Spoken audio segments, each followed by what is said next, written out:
आज हम बात करेंगे बॉलीवुड के most handsome actor Dharmendra sir की। धर्मेंद्र सर की तो क्या ही बात है, बॉलीवुड को ऊंचाइयों तक पहुंचाने का सबसे बड़ा श्रेय हम धर्मेंद्र सर को भी दे सकते हैं। आज तक सबसे ज़्यादा हिट फिल्में देने वाले भी धर्मेंद्र सर ही हैं। उनका रिकॉर्ड आज तक कोई भी तोड़ नहीं पाया है, चाहे वो आज के अक्षय कुमार हो या कल के अमिताभ बच्चन।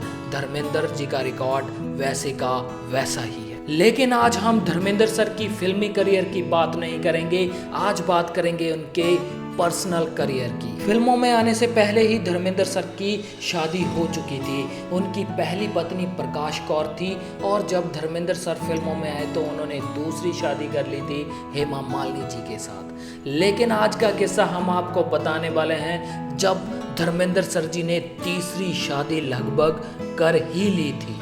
बात है 1982 की, जब धर्मेंद्र सर की फिल्म नौकर बीवी की शूटिंग चल रही थी। उस समय नौकर बीवी की फिल्म में एक एक्ट्रेस थी अनीता राज। अनीता राज की खूबसूरती के तो लोग उस समय दीवाने हो गए थे जब फिल्म रिलीज हुई थी। लेकिन अपने धर्मेंद्र जी अपने धर्म गरम भी उनकी खूबसूरती से बच नहीं पाए थे।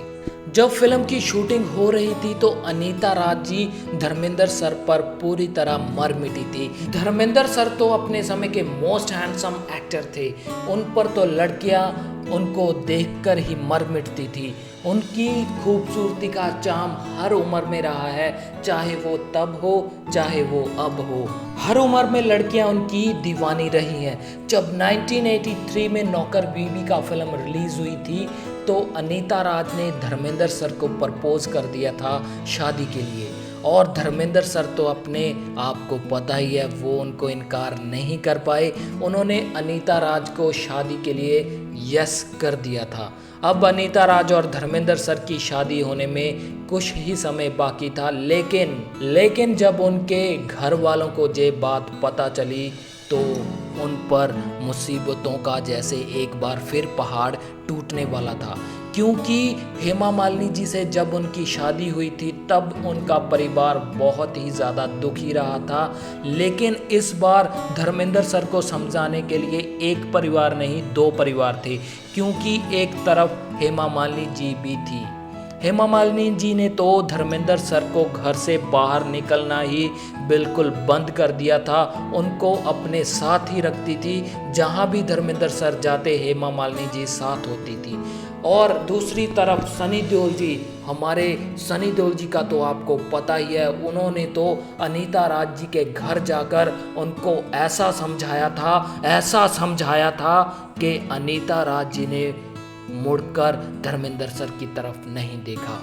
समय की नज़ाकत को देखते हुए धर्मेंद्र सर ने भी अपने पैर पीछे खींच लिए थे। लेकिन अगर दोनों परिवारों में से एक में भी सहमति हो जाती या एक भी परिवार उनको कुछ नहीं कहता तो ये शादी होने ही वाली थी। धर्मेंद्र सर की लगभग शादी हो ही चुकी थी। अगर शादी पूरी हो जाती तो आज धर्मेंद्र सर की 2 बीवियां नहीं 3 बीवियां होती। पहली प्रकाश कौर, दूसरी हेमा मालिनी जी और तीसरी अनीता राज। हमारे धर्मेंद्र सर का तो आपको पता ही है वो दिल के कितने अच्छे आदमी हैं। कभी कभी किसी भी इंसान से कोई ना कोई गलती ज़रूर हो जाती है, लेकिन धर्मेंद्र सर ने अपने बच्चों, अपने दोनों परिवारों को बहुत ही अच्छी तरह से रखा है। अपने बच्चों को अच्छी तालीम दी है, उनको सुपरस्टार बनाया है, अपनी बेटियों को एक अच्छा घर ढूंढ कर दिया है। धर्मेंद्र सर जितने अच्छे एक्टर हैं उतने ही अच्छे इंसान भी हैं। धर्मेंद्र सर जी ने अपने बेटों के अलावा अपने भतीजों, अपने कई रिश्तेदारों की ज़िंदगी फिल्मों में सेटल की है। उन्होंने कई नए चेहरों को भी फिल्मों में काम दिलाने के लिए काफ़ी मशक्क़त की है। उनको सब दिल से सलाम करते हैं। धर्मेंद्र सर को हम भी झुककर सलाम करते हैं। उन जैसा एक्टर, उन जैसा इंसान कोई भी नहीं है। पिछले दिनों धर्मेंद्र सर की सेहत थोड़ी ख़राब हो गई थी, लेकिन अब वो बिल्कुल तंदुरुस्त हैं। हम भगवान से उनकी तंदुरुस्ती की हमेशा दुआ करते हैं, वो हमेशा खुश रहें, ऐसे ही मुस्कुराते रहें। Love you Dharmendra sir.